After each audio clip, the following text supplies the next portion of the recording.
araganira nawe, aracyavugana nawe, aracyavugana nawe.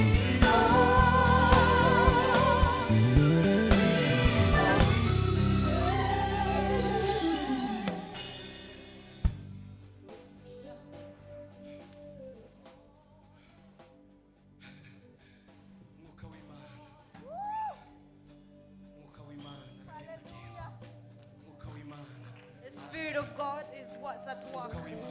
The Spirit of God is speaking to us today.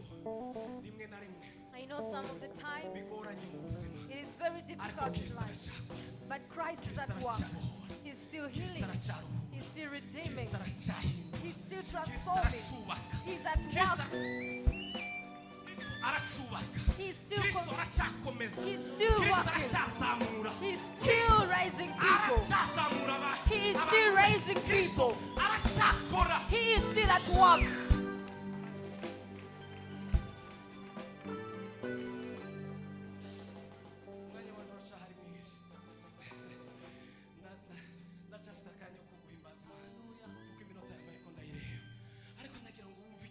I want you to hear this.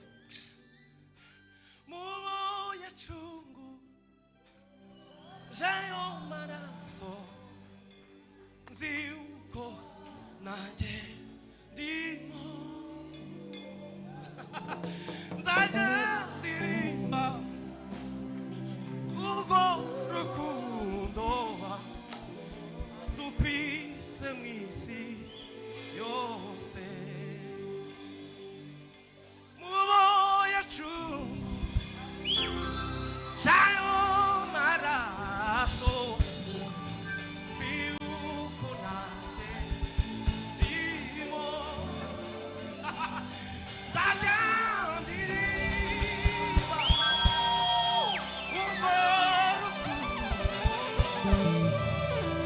tupise misi yose.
This is a good season of hearing God's voice again.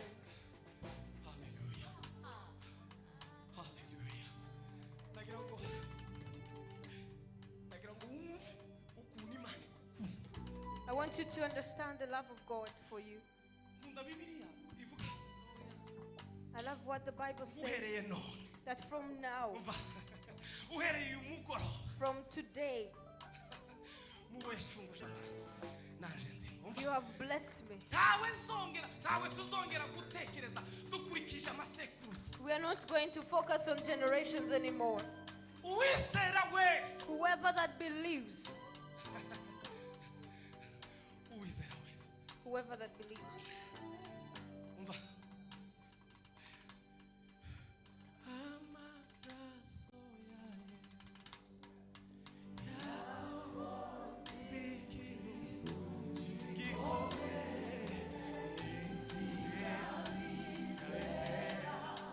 amaraso ya Yesu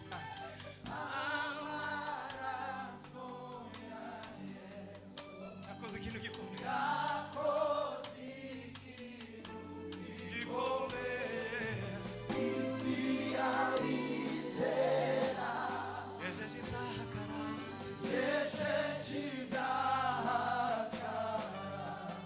akuraho inzandiko zaturega inzandiko z'imigenzo zaturega amaraso ya Yesu kandi amaraso ya Yesu biriva nawe yego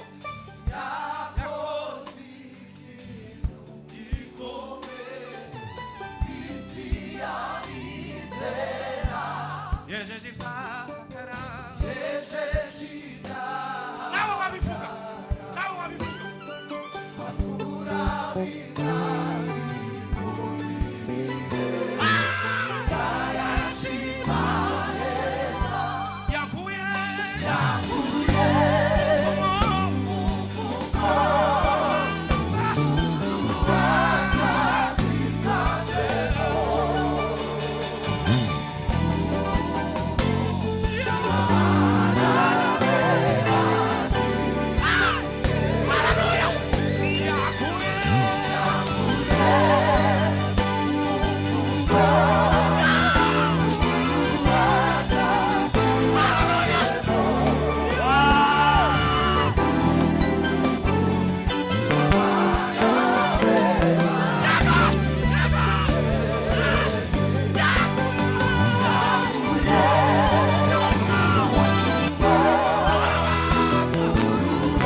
Yesu. Mane gumugisha. Gikomeye. Isiyalizera. Yejeje zahakaranga. Yejeje zahakaranga. Akuraho.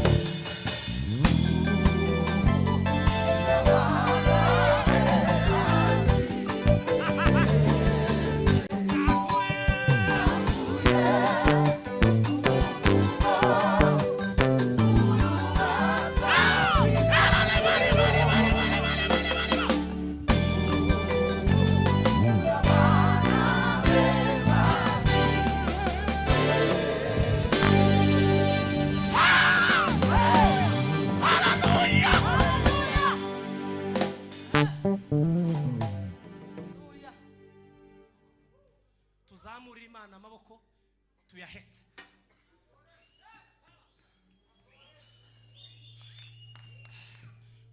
Suru fata umwari muri gabo. Muzamuye amaboko ariko. Let us stretch our hands up in the sky. Ntabwo nzarimbuka. Itonde. Sinzacirwa witeka. Yesu yaritanze. Ukipa ucanje. Ntabwo nzarimbuka. Sinzacirwa witeka. Yesu yaritanze. Ukipa.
Aduindura kubahana bima. Koga maraso. Hawe Yesu.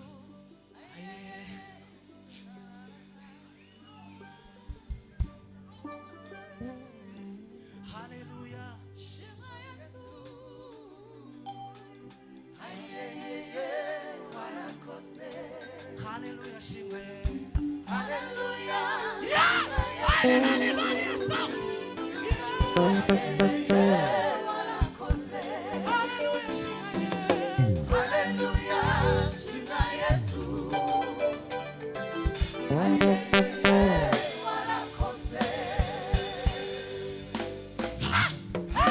Usitishwe na shida ndugu wala magonjwa.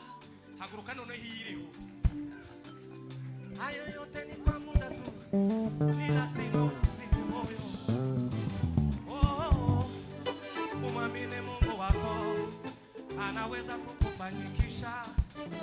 Anafanya njia pasipokuwa na njia. Anafanya njia pasipokuwa na njia. Usitishwe na shida ndugu wala magonjwa. Iwe nguvu ikiwa fedha. Hayo yote ni kwa muda tu. Ni lazima usife moyo. Umwamini Mungu wako. Anaweza kukufanyikisha. Anafanya njia pasipokuwa na njia. Atengeneza njia pasipokuwa na njia. Usitishwe na shida ndugu wala magonjwa. Iwe nguvu ikiwa fedha. Hayo yote ni kwa muda tu. Ni lazima usife moyo. Umwamini Mungu wako. Anaweza kukufanyikisha.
Wakati mwingine ndugu, umeshindwa hata kuomba.